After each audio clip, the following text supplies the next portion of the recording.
how do you kind of discern in terms of, when you're getting guidance and you go, that's clear, here we go, versus when you're getting guidance and you go, that's a pretty cool idea, I'll write it down for another day? Because Oracle is really focused in on that one thing. You have that one offer. It's not confusing what you're doing. I'm not sitting there going, what is this about? It's very clear. Yeah. Yeah. Yeah, that's hard to say because it really depends on what the idea is, what you're currently doing.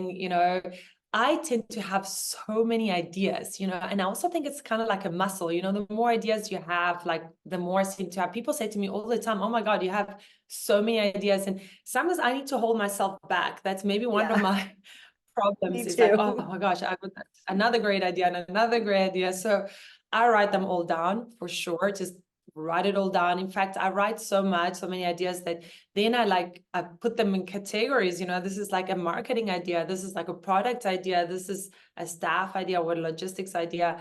So yeah, if you're like me, like try and hold your horses, because it's not about just like putting it all out there.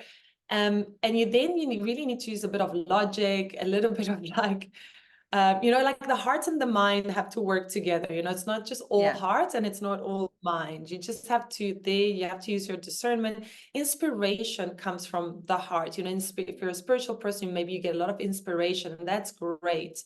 There's a space for the head. Take the head and go, okay, this is a good idea. Well, I think it's a great idea. Is it a good idea? Should we do it now? Should we park it off? How does this fit in with everything? Is it just going to dilute what we're doing, or does it add on to what we're doing?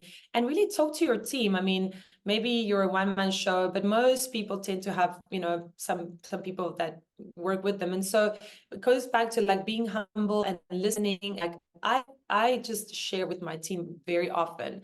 And then you need to have a bit of a strategy, also like how long does it take to implement the idea? Does it cost money, and how soon will it bring money? So we've got